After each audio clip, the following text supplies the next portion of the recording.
Welcome to the Chiropractic Podcast. I'm Dr. Todd Osborne, or Dr. Oz, as many of you know me.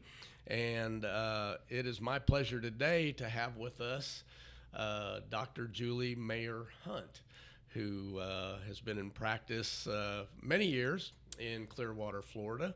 And she's an incredible chiropractor, incredible asset to our profession in general and helping other chiropractors.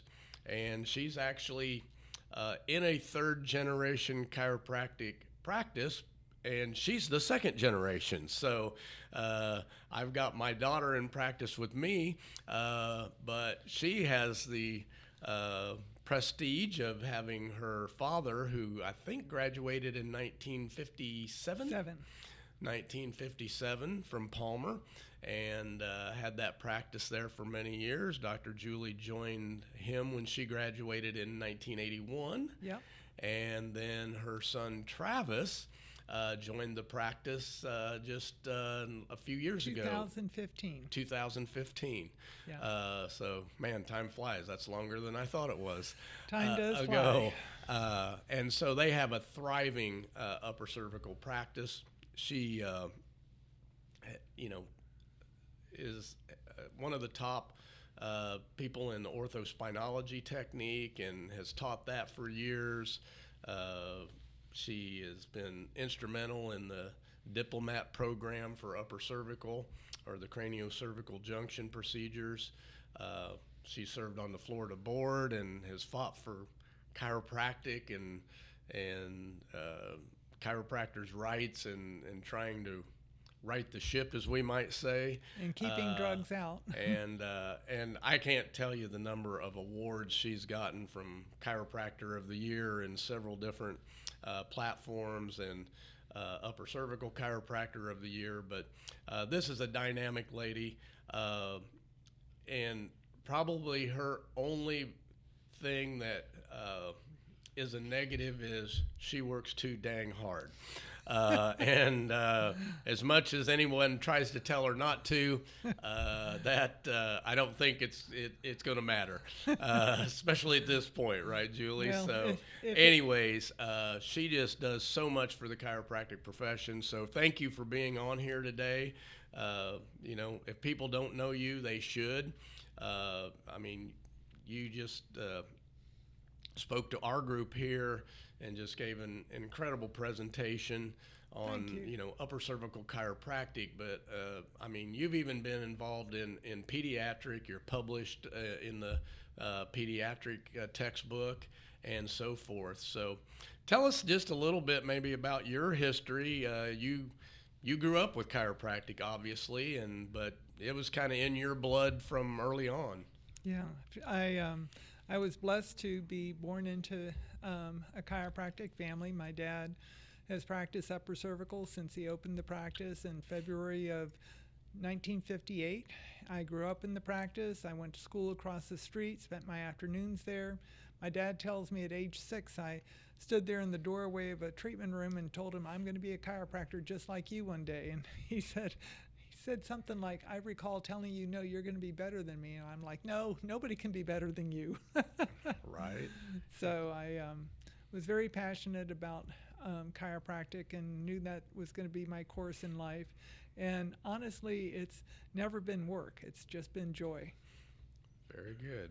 Well, obviously people can tell that are around you, and and besides just running a dynamic practice and the thousands of patients that you've helped over time, you're just really into research and advancing chiropractic and in particularly the upper cervical Yes. realm of things.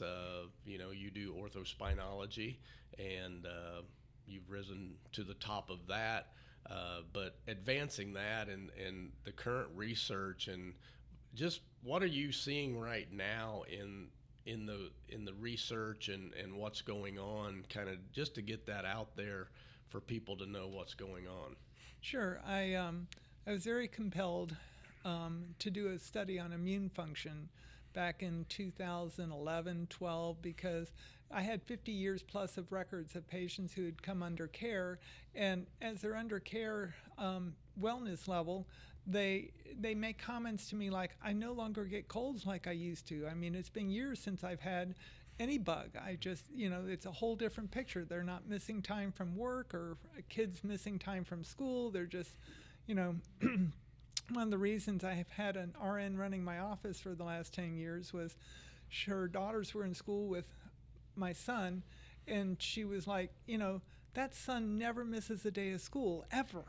Right. Never. And she says, what is she doing with him? And she came in, and one of her daughters had a very complex case that medically had been horrifically overlooked, that I nailed and got handled properly. And she's like, I want to run your office. I want to be a part of what you're doing here. Wow. So, I've never heard that story before. Oh, yeah. Well, yeah. She was an amazing situation. But, she said what drew me to come to see you with my daughter was, what are you doing with your son? Nobody has that type of health record. But, Travis never missed a day of school, never took an antibiotic, never took an aspirin. When he was in college, he was surprised to find out what people use aspirin for, because the only thing he'd seen me use it for was to put in a vase of flowers that were starting to wilt, and I'd put an aspirin in there to pop up the flowers for another day or so before they went south. That's what he thought aspirin was for. There you go. So, well, that's a good way to grow up, and obviously he's joined the practice now, yes. and I even see that he's speaking now. Yes, he and presented last weekend. Maybe take a little bit of heat off of Mom, because you go out and speak in, I don't know that you ever say no, unless you're double booked is the only correct. time. But you are so willing to go out, share with chiropractors, help other chiropractors. I mean, and I don't mean just from training them in technique and so forth, but I mean, you're always reaching out to me. Do I know anybody that can help this chiropractor with Right. selling their practice or moving or helping Yeah. them with their practice through AMC or whatever it is? Yeah. You have a heart for chiropractic, but like similar to Dr. Owen that we talk about, he loved chiropractors. Yes. And you just Well, do that all the time. He and my dad were very close back in the day when they drove to Florida to take the state board from Davenport all night with several other guys in the car. And Yeah, and your dad was actually here some years ago Yes. with Dr. Owen. Yes. And I got them talking, and Oh. we got to hear some of those stories. Yes. Beyond that, we were in school Yes. back in the 50s and that, and Yeah. the car ride. And when you hear some of those stories back then, you realize that God had a purpose for these Yes. these gentlemen. Otherwise, they probably wouldn't have survived all the antics and things that. Well, there was a guy who fell asleep at the wheel Yes. in the middle of the night, but somehow they got the car righted and dealt with it. Yeah, they went. I forget what they said. Went off Yeah. the road and came back on, and then I think your dad said, I was taking a nap, but I was wide awake then, and I said, I'm driving now. Yes. To get down You to are Florida right. to take the boards. Yeah. So, currently you and I were talking, you're seeing all this research and what we say, I don't need the research. I've seen this happening for 30 years. Yeah. I know that I know that I know. Right. And where we have some in chiropractic, whether it be the schools or the CC or whoever you want to put that blame on, but our choices over time have started to steer us away from, what your dad and Dr. Owen in the 50s were, why they became chiropractors and what Exactly. they knew as chiropractic and what you and I knew as chiropractic and when we were going through school in the 80s, and then what it is today. And it seems that the profession has, or portions of the profession or the government or whatever you want to say, has started to move us away from what chiropractic really is that we know and trying to redefine that but yet your and I experiences and the newer current research that's coming out is actually showing no, exactly what you guys said is happening. That's what the current research is showing. And what's your thoughts on that, of where the chiropractic profession has kind of gone since '81, and you're 40 plus years in chiropractic? Yeah, I think that's one of the main reasons it was heavy on my heart to get the research out there about immune function in upper cervical care. And I humbly realized one night as I was working on putting the project together that it just could not be about one office. And that's when I sat down and looked at the current class of diplomates in this 3-year program that I do the curriculum for. And I picked the top 6 doctors who do upper cervical work but slightly different procedures, whether it's Blair or AO or NUCA, Orthospinology, knee chest. I picked those doctors very carefully, and then I funded an immune study to get the word out there about immune function and upper cervical care. Of course, I had no idea what was coming down the road technically, but I had that study completed. It's a salivary IgA, SIGA, to measure the spit before and after the adjustment and see the changes in the immune physiological response. And across the board, all of these candidate patients who participated were healthy participants. It was simply neck and back complaints. They couldn't have comorbidities or autoimmune issues. It was just kind of straight neuromuscular complaints, neck or back pain type thing. But they all saw a marked increase in their immune response after the adjustment within 30 minutes. And then 2 weeks later, we checked it again because they were all healthy. It had come back down. So we were looking at how to measure that to get the word out there about where your immune function comes from. Because at the end of the day, that's what we need to know. It's not what drug you can take or this or that. We need to know where the strength of our immune function is. And I'm sure, like you saw lots of patients during COVID. Absolutely. I'll share one with you. Have a fitness trainer. He's honestly an Adonis of a man. I mean, he is just so physically fit, and I've worked with him for decades. And his wife called me one Sunday, and she was in tears, and she said, "I'm afraid he's going to die. He's had COVID for 2 weeks." And I said, "I'm coming over." And I said, "Put an extension cord out on the driveway." She goes, "How about the back porch?" I said, "No, I want out in the sunlight. I don't want to be on a back porch." So I brought my portable table, and we pulled up in their driveway, and I set up my table, and Joe is his name. He's walking out from the house, and to see him walk, he was taking like a half to a third of a step at a time. This is a man who cycles hundreds of miles every week. I mean, he is not ambulating well at all. I get him to the table, I had him lay down, and I had him lift one leg and lift the other leg. He could lift neither leg, couldn't move him. I got him adjusted, had him back on his back. His right leg, boom, came up 90 degrees. His wife, who's standing at the garage bay door, is now bawling. She's, but the left leg won't move, will not move. And I'm checking him, I got him clear, but as I palpate his right kidney area, it is so hot, and I don't know how to describe this. It's from my palpation skills. I feel muscle spasms, I feel masses. I mean, the kidney was so hot. I said, "Joe, you need to go to the ER."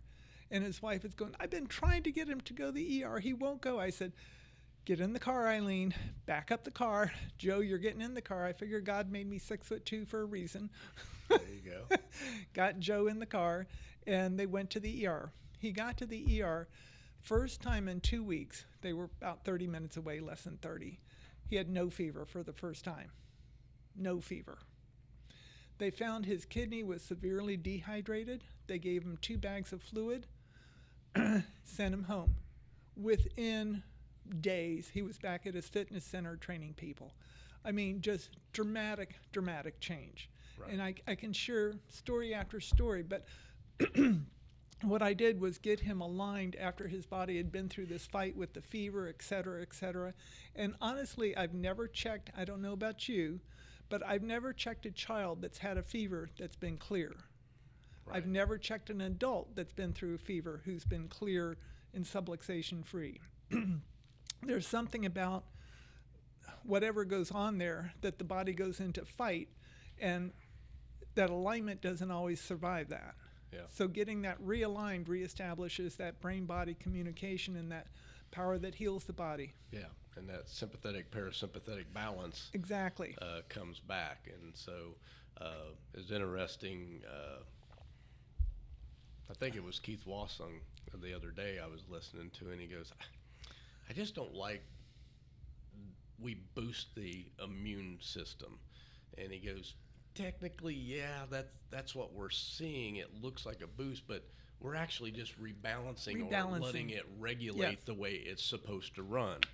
And, you know, we're always lean towards, there's some kind of neurological insult and it's shutting off the nerve. And he goes, I think along those same lines, there's a neurological insult, but it's stimulating or overstimulating the nerve system, kind of like you were talking about when the blood vessel is banging up against the brainstem on every heartbeat, and stimulating that area. Right. And so I think that's where we need to get back to, this is shut off and we're turning it on.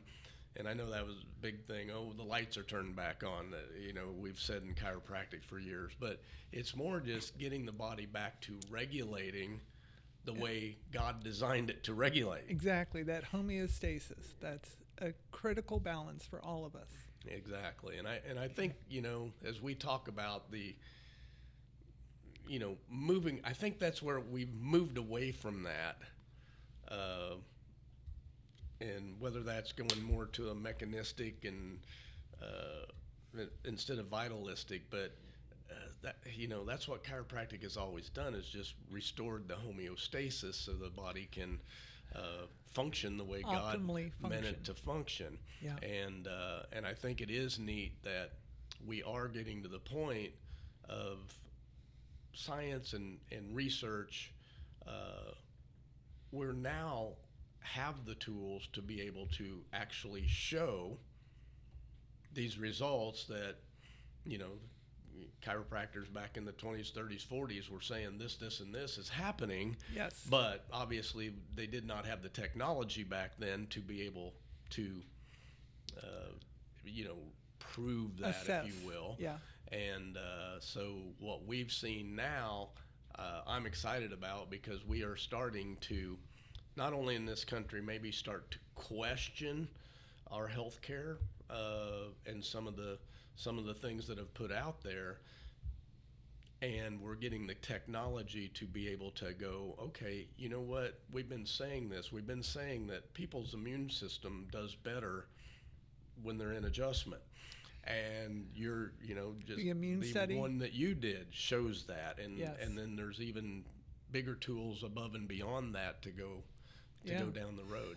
Some really good news is that that immune study, I got it done by 2020. I wanted to wallpaper the walls with it once it was published, because I want people to know where their immune strength comes from. But what's interesting, Ray Drury, one of his colleagues is RFK's upper cervical doctor. And so through Ray, I was able to get that study on RFK's desk. Oh, wow. That is fantastic. So, and as I said earlier, I now am connecting pediatric groups to work together to do a pediatric immune study from the time they can spit till they're 18, and help parents know where their kids' immune strength comes from, the reality, the real deal. Yeah, exactly. And then they can make their own decisions on things. It's like, okay, here's the facts.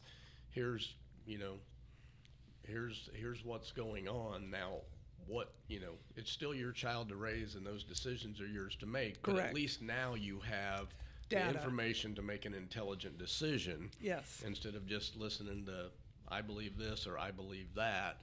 and so they're actually able to see the facts about the. That's what I'm led to do at this point. So And, I'm in the process of organizing that meeting here in the next couple weeks and get the ball rolling on this. Fantastic. Well, we appreciate all that you do with that, and just mentioning the current administration, and I don't care what your political leaning is, but when I look at it from a healthcare standpoint and a chiropractic standpoint, we have never had a better opportunity than we do right now over the next few years with the people that are in place that will at least start asking the questions and listening to natural health side of things, Right. or eliminating toxins and things that are detrimental to our health instead of helping with our health. Yeah. Like So- I'm questioning this plastic bottle I'm drinking out of, but Right. that's another story. Exactly. And we can go into that, and I've recently done some cellular inflammation and detox stuff that has made a huge difference in me, and when you do that, it's amazing how much better you hold your adjustments. Yes, that is the truth. And so forth. So it all works together for sure. And but the chiropractic principle is got to remain our baseline. All these other things, that's great that we can help people nutritionally and that Amen. and design that, whether it's inside our profession or working alongside with other people that do these things and co-aligning with that. But I don't care. You can detoxify someone, you can give them all the greatest nutrition in the world, but if there's an insult on their nervous system through the spine, they're going to have problems. Well, like that young man who gave his testimony on one of my slides, he started with me at age 9 with a 38-degree curvature and headed for 2 rods in 6 weeks. Right. And God blessed me with an opportunity to work with him, and 5 weeks later he was down to 1 degree. Incredible. Yeah. I mean, that you can't walk away from those results. You could do all the nutrition detox you want with him, but it's not going to straighten out the spinal dynamics. No, exactly. And he's an incredible golfer. He did his undergrad on a golf scholarship at Stetson, and he's had 4 or 5 shots at the U.S. Open. Yeah. What young man with 2 rods in his back accomplishes that in golf? Yeah, and Much less the and rest where would of he his be life. in just life in general? Yeah. Forget golf. Yeah, and now he's an incredible upper cervical practitioner Yeah. because he wants to get results for people like I got for him. Exactly. But Dr. Julie, that you can't straighten out a 38-degree curve. But If they're 9 years old, I did. yeah, and that's one of my favorite quotes Dr. Owen used to say all the time. People that say that things can't be done are usually rudely interrupted by someone doing it. And that's what I love about you, Dr. Julie, is that you're out there doing it. And people can naysay this and naysay that, but you've seen it, you're doing it, but you also step up to tell people about it, to reach out to other chiropractors about it, to do the research and those things necessary. So you're just a great asset to all of the chiropractic profession. Well, thank you. And I would just like to say I appreciate everything you've done and in my life and in chiropractic, and even having my daughter come in and intern with you for 3 months. That was awesome. Back in the day. And, I always talk about that and her having that, opportunity to come in and study under the people that she was able to study under. And she's like you. I'm like, I said, she's going to be better than me, and she has done that. Funny, my dad said the same thing. And that type of thing. And so, and I would expect Travis to get there one day too. Yes, I do too. And be to that level. So I appreciate you being on with us. Anything Thank you. else you'd like to say to the chiropractic profession, or anything to put out there before we sign off? Just everybody make sure your head's on straight. There you go. Exactly. Well, thank you, Thank you. Dr. Julie Mayer Hunt. for being with us, and thank you for listening to the Chiropractic Podcast. And if you'd like any more information on Aligned AMC, amcfamily.com, you can get a lot more information there. And until the next episode, we'll see you then. Fantastic. Thank you.